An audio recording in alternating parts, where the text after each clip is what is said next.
KPU itu badan independen, nggak tersangkut dengan presiden. Bawaslu itu badan independen, nggak tersangkut dengan DPR. Dan oleh karena itu nggak bisa diangket oleh DPR.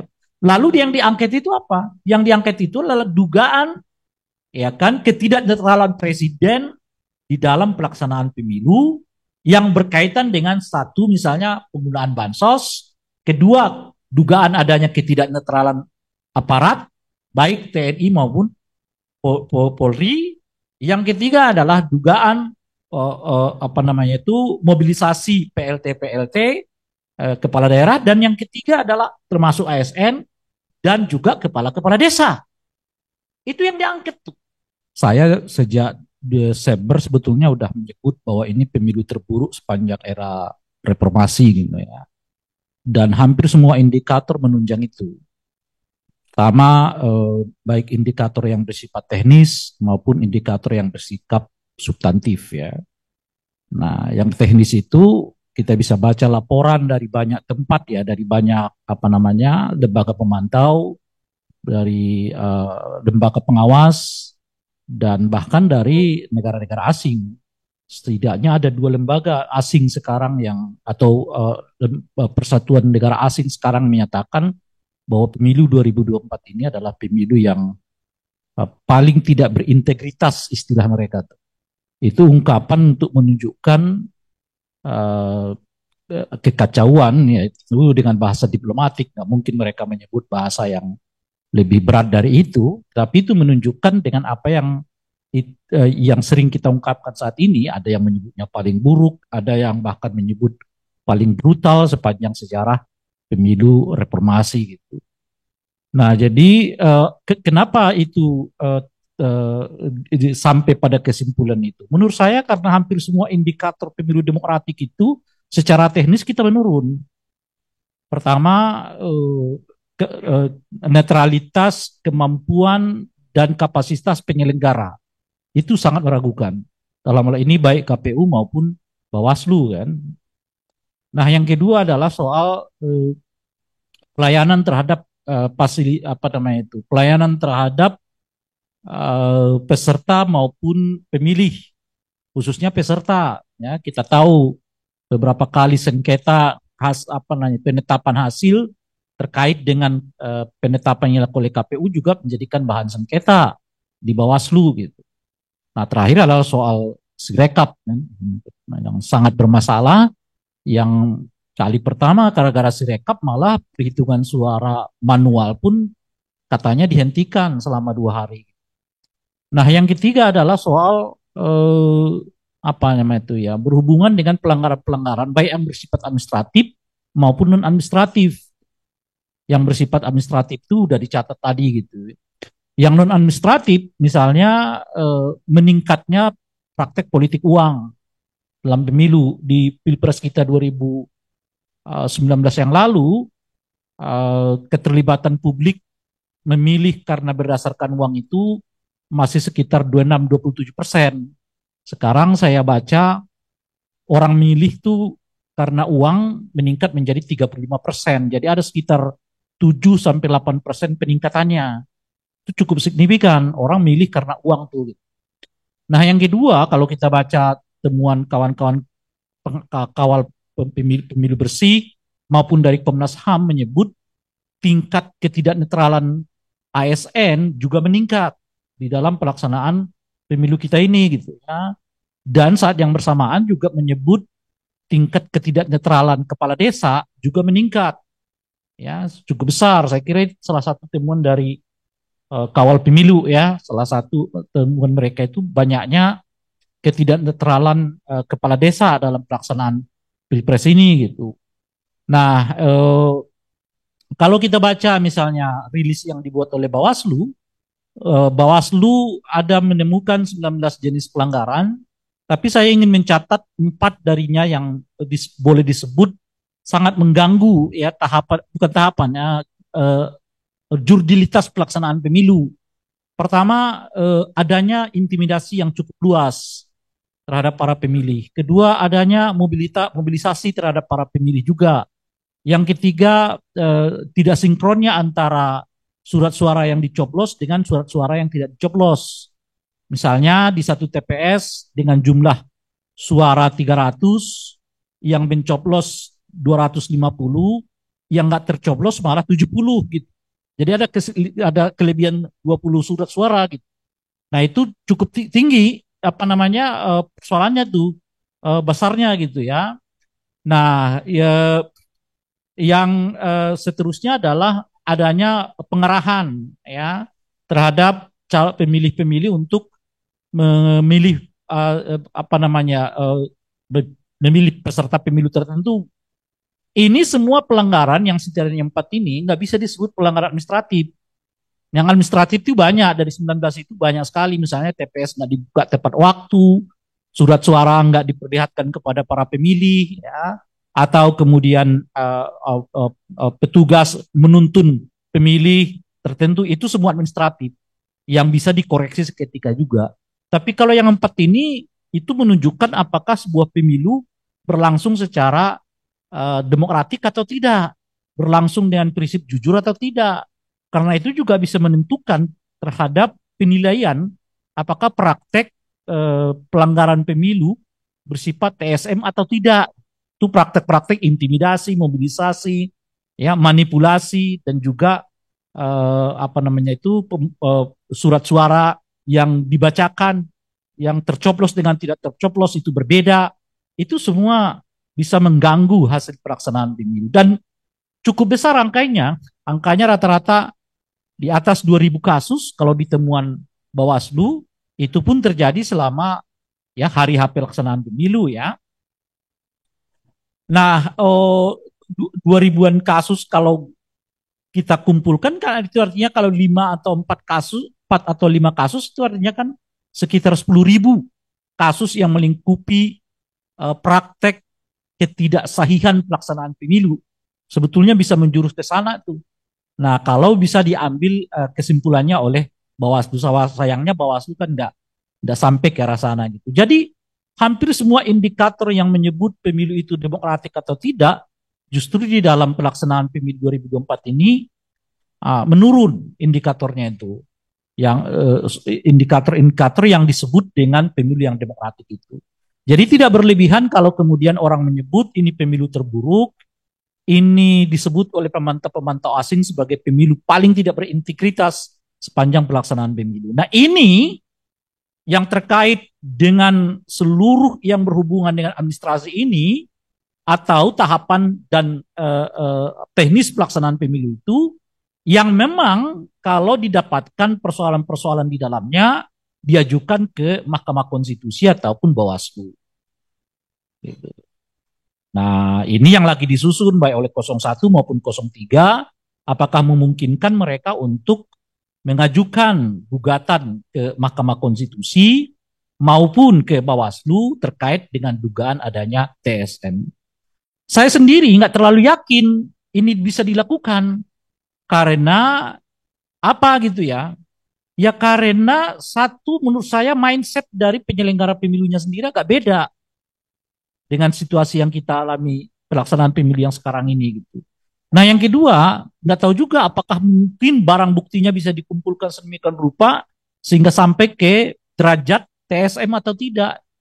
Sebab TSM yang sekarang ini agak beda maknanya dengan TSM yang kita kenal pada awal-awal istilah TSM ini diperkenalkan kepada publik.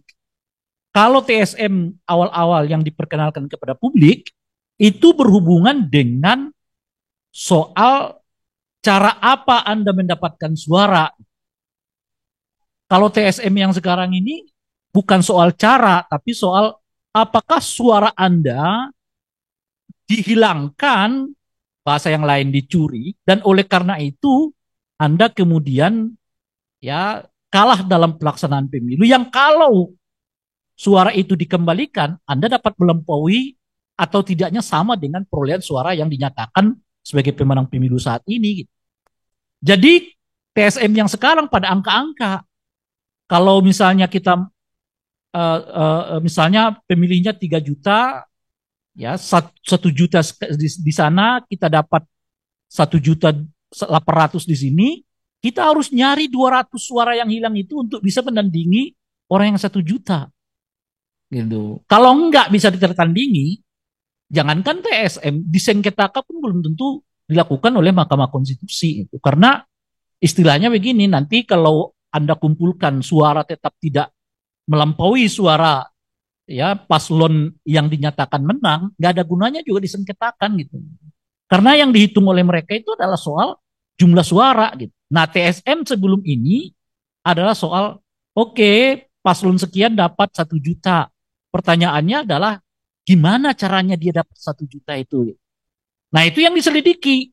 Apakah ada proses intimidasi, apa ada proses mobilisasi, apa ada proses manipulasi suara, apa ada proses politik uang, dan sebagainya dan sebagainya dan sebagainya. Kalau itu ditemukan dan dilakukan secara masif, masif itu artinya semacam apa namanya itu ya, survei itu kan ada spot-spotnya yang itu memperlihatkan bahwa praktek itu seperti terjadi di seluruh Indonesia, itu bisa dinyatakan Anda dibatalkan kemenangannya.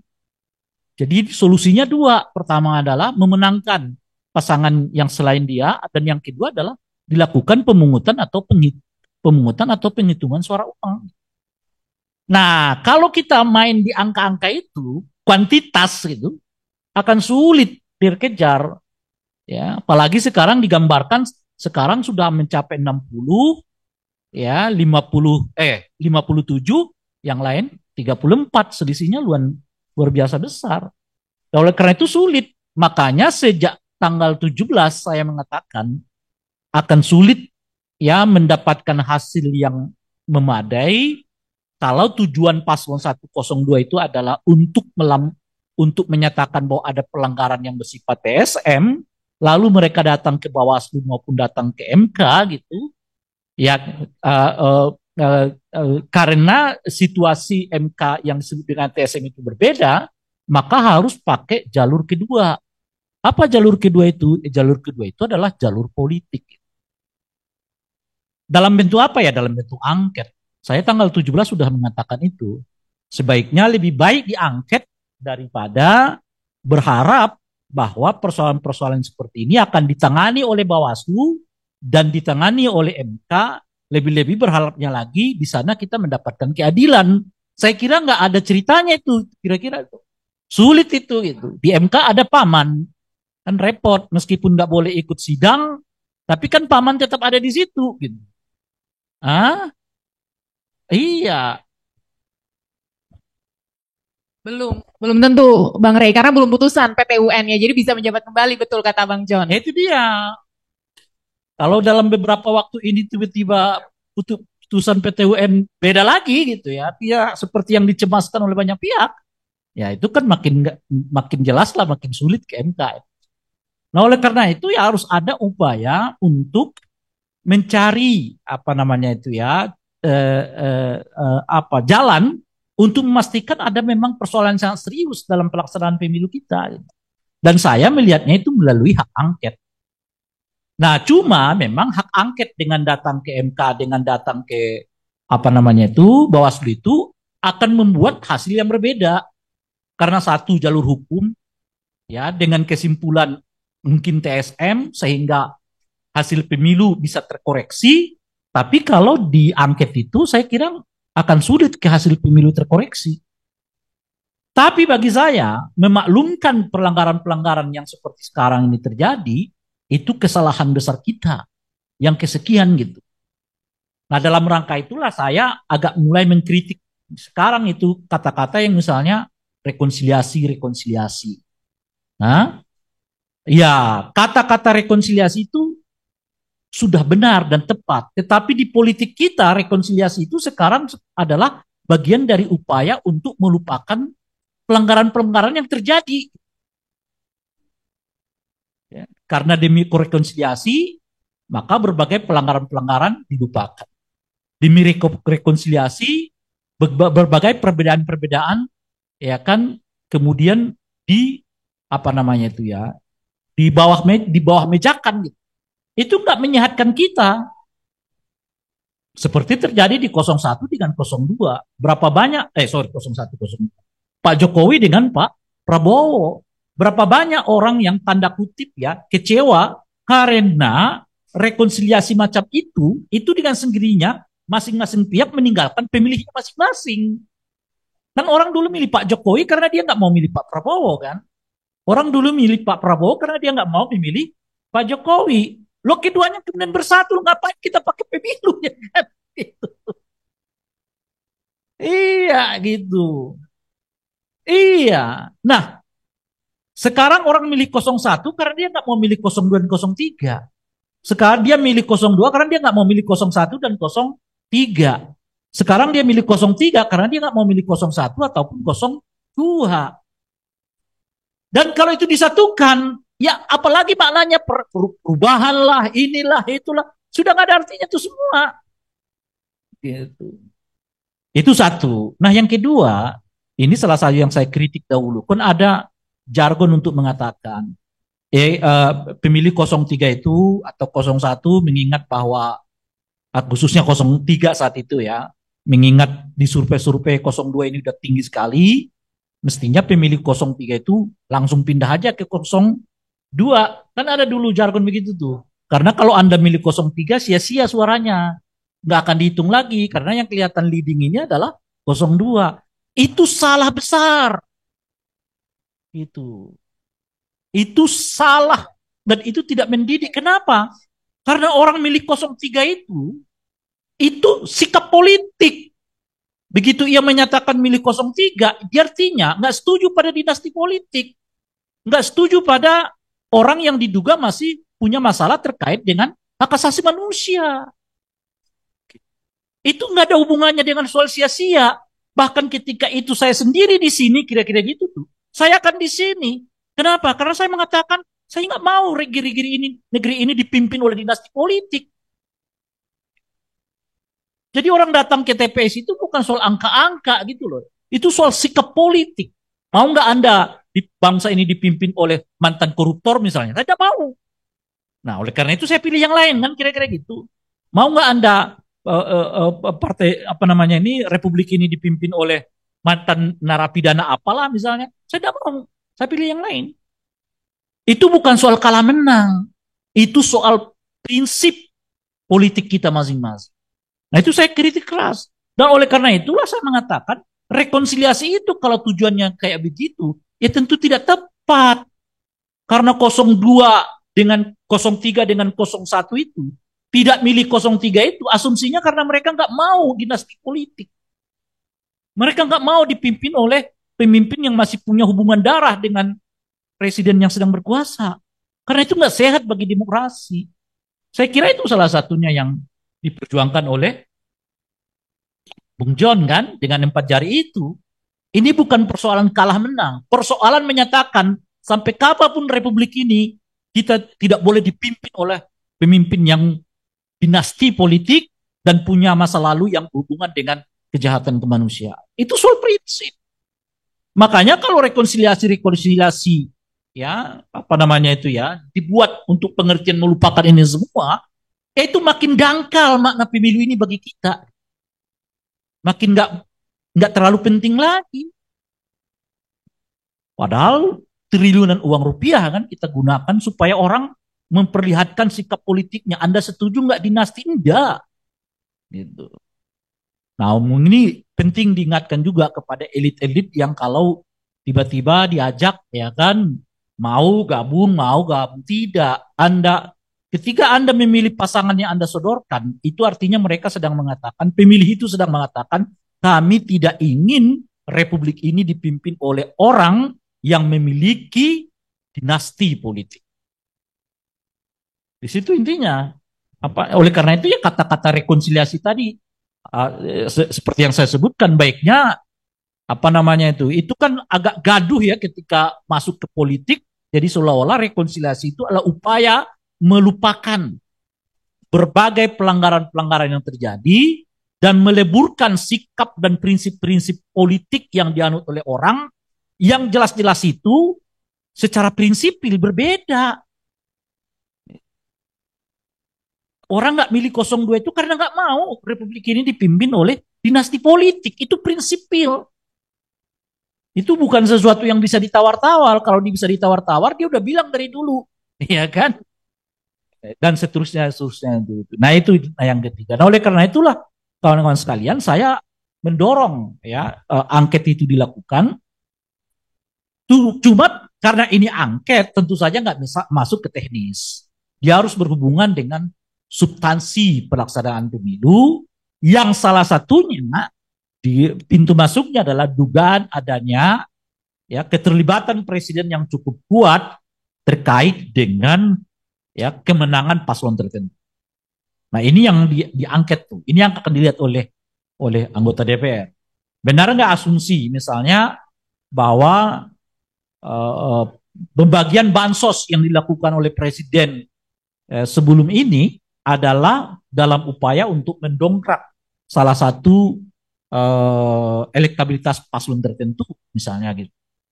Dan tentu kalau kita kaitkan dengan situasi yang seperti sekarang, ada nggak hubungan antara jor-joran pembagian bansos sebelum pilpres itu dengan ya kenaikan harga beras yang makin melejit dan sudah harga tinggi dan sulit pula didapatkan di pasar.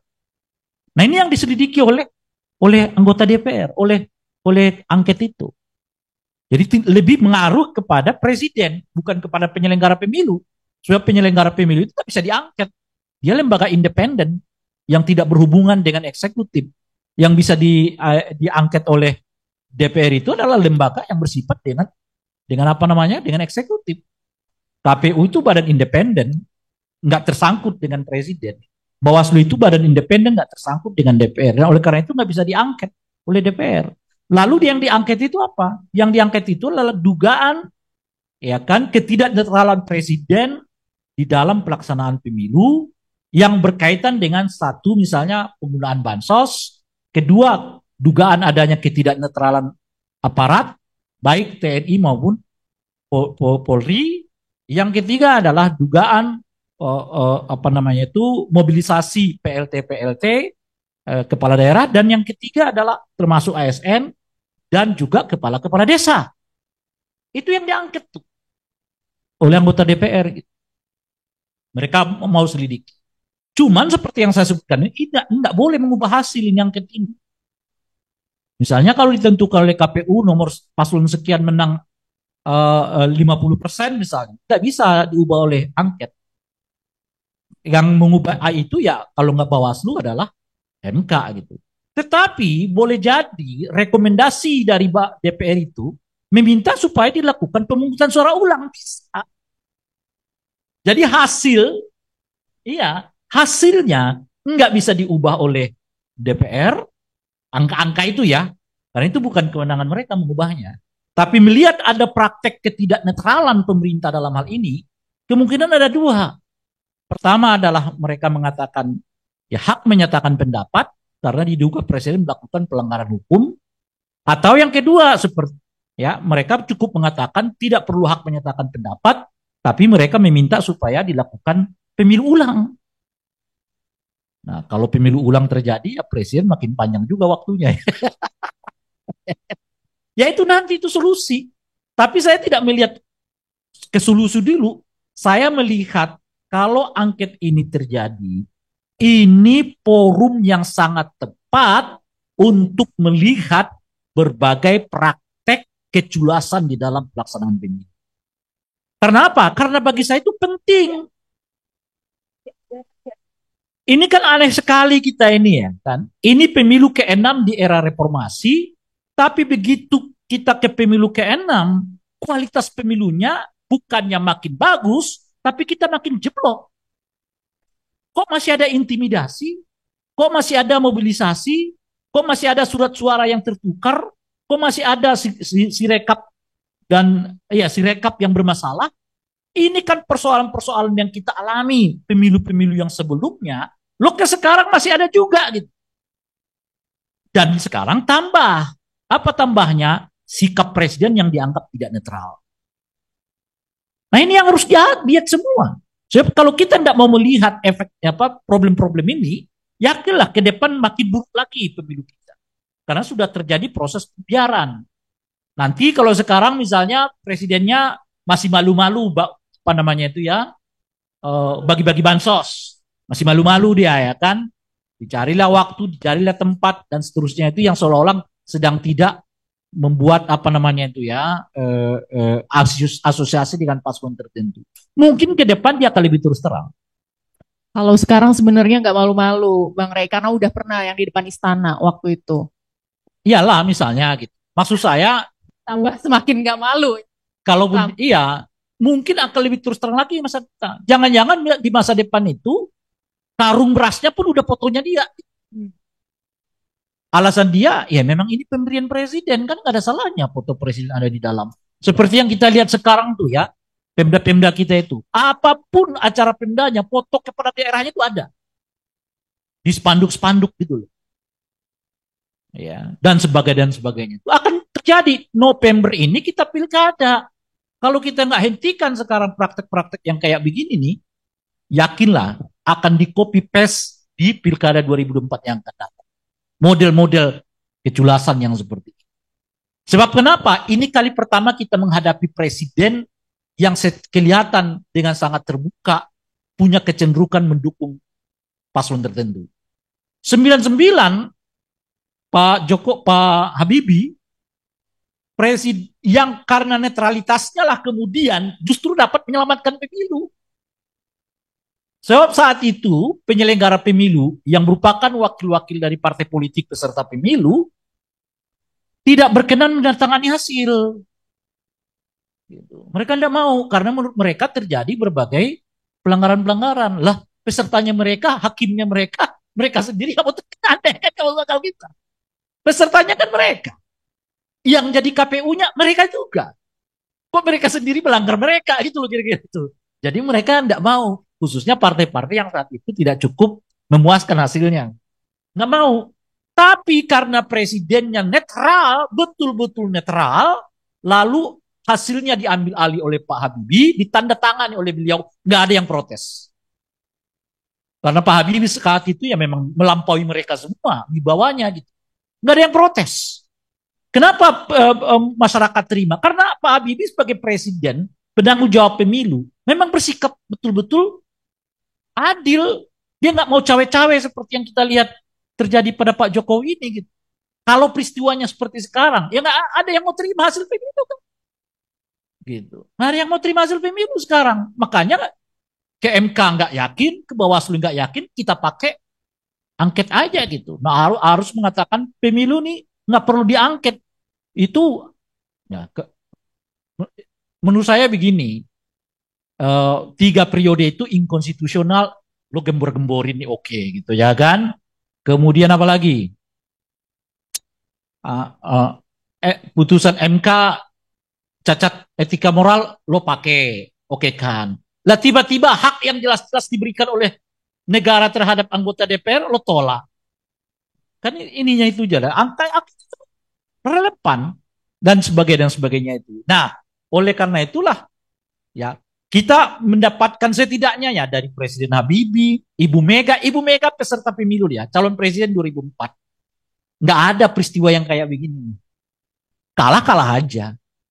Ibu Mega itu presiden yang cukup populer saat itu. Ya kalah. Itu artinya Ibu Mega nggak bekerja dengan semua kekuasaan yang pada dirinya untuk memenangkan dirinya. Padahal kalau dia mau bisa. Wong lagi populernya saat itu. Gitu. Nah, pun Pak SBY di akhir masa jabatannya bersikap netral juga.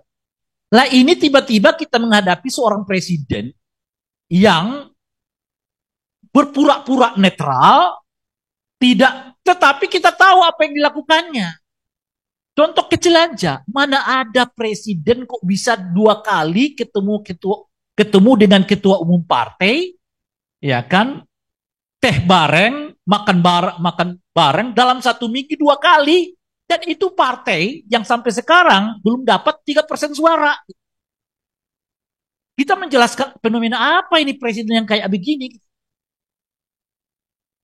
Jadi nggak kita bicara yang besarnya dulu deh, yang kecilnya aja. Di mana ada di Republik ini ada ketua umum partai yang sekarang 3% pun dia nggak dapat. Sekarang nih kelihatan di real count-nya masih 2,05%. Ya, saya nggak tahu. 3% pun dia nggak dapat. Tapi presidennya bisa ngeteh bareng, makan apa namanya itu, makan pagi bersama, sarapan pagi bersama, 2 kali dalam seminggu. Di republik mana yang kayak begitu maksud saya? Partai mana yang bisa mendapatkan keistimewaan kayak begitu? PDI, partai pemenang pemilu, nggak pernah dapat jatah ketemu presiden. PKB pemenang pemilu loh ya, dia dapat nomor 5, nggak pernah dapat jatah, bisa makan bareng sama presiden sepanjang kampanye. Mana ada? Nasdem nggak pernah dapat jatah sepanjang kampanye. Sebelum-sebelumnya is okay. Tapi ini kok presiden partai dengan cuma perolehan suara 2, sekian %, 2 kali makan, dengan paslon tertentu 2 kali makan, dengan ketua umum partai politik yang dukung paslon tertentu sekali makan, dan satu partai politik lain yang baru tiba-tiba masuk, ikut di dalam paslon tertentu, sekali makan, lalu jadi menteri sekarang ini. Hah? Nah itu dia. Mana ada. Lalu kita mengatakan presiden masih netral. Ini maksud saya yang perlu dijelaki terus. Sebab kalau kita tidak mempersoalkannya, praktek yang malu-malu ini nantinya ya akan dibuat jadi terbiasa. Sebagaimana kita terbiasa melihat habis pemilu, para pemimpin rekonsiliasi, bagi-bagi kekuasaan di antara mereka, dan kita kata itu normal. Ya jelas itu tidak normal. Ngapain kita menghabiskan uang ya hampir mencapai 100 triliun membuat mereka untuk kemudian bersatu lagi bagi-bagi kekuasaan. Ya jelas itu tidak normal gitu. Nah oleh karena itu saya dukung hak angket. Saya tidak dalam posisi ya apa hasilnya, enggak. Angketnya yang penting dulu. Sebab di angket itu banyak manfaat. Pertama adalah ya memastikan bahwa praktek-praktek kecurangan itu dapat dibongkar, dan itu menjadi modal kita untuk ngeset ulang pelaksanaan pemilu berikutnya. Yang kedua, menjadikan pemilih kita itu makin pintar. Oh, ternyata begini, begini, begini, begini. Nah, yang ketiga, mengingatkan kepada presiden bahwa anggota yang DPR sekarang ini sedang bekerja untuk melakukan kontrol terhadap beliau, yang selama 4 tahun terakhir ini beliau seolah-olah tidak mendapatkan kontrol yang serius dari anggota legislatif. Hampir semua keinginannya terpenuhi. Mau omnibus law, oke. Mau revisi KPK, oke. Undang-undang Mahkamah Konstitusi, oke. Undang-undang ITE, oke. Undang-undang Minerba, oke. Apa saja yang diminta oleh beliau dimanjakan oleh DPR, tapi itu sebelum Pilpres. Setelah Pilpres 7 bulan ke depan, mudah-mudahan ada sinergi yang cukup kuat ya antara legislatif, bukan sinergi sih, ada geliat yang lebih kuat antara legislatif dengan eksekutif yang membuat politik kita makin sehat di masa yang akan datang. Oleh karena itu saya dukung angket ya secepatnya, dan saya percaya angket akan terjadi karena hanya butuh 20 suara, 25 suara, tanda tangan dari setidaknya 2 fraksi. Saya kira dengan apa namanya itu komitmen 3 partai politik ditambah dengan 1 partai politik, kalau mereka nyumbang 7 orang saja, 7 kali 4 sudah 28, ya kan? Sudah selesai itu. Jadi setiap partai nyumbang 4 kadernya untuk tanda tangan, ya itu artinya sudah terkumpul 28. Baru nanti masuk ke agenda pimpinan, dibamus, dirapatkan, baru ke paripurna. Saya kira di paripurna juga akan lolos, dugaan saya. Karena kalau 4 partai ini solid, 50-50. Nah, kemungkinan dari P3 bisa masuk ke sini gitu, dan atau seperti terjadi di dalam hak angket tahun 2009 pasca pemilu setelah Pak SBY menang untuk kali kedua sebagai presiden, yaitu angket yang berhubungan dengan bangsa. Kenyataannya partai-partai pendukung Pak SBY sendiri ikut serta di dalam hak angket.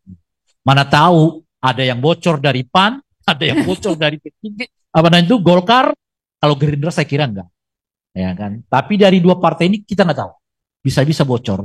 Itu saya punya keyakinan paripurna ini, di paripurna dia akan lolos. Lalu setelah itu dibentuk pansusnya. Nah disitulah pansus akan bekerja, melakukan proses penyelidikan, terhadap dugaan-dugaan yang disebutkan tadi, khususnya adalah dugaan keterlibatan presiden untuk memenangkan paslon tertentu yang tentu saja tidak dimaksudkan untuk mengubah hasil, tetapi didapat membuat rekomendasi agar pemilu dilakukan secara ulang.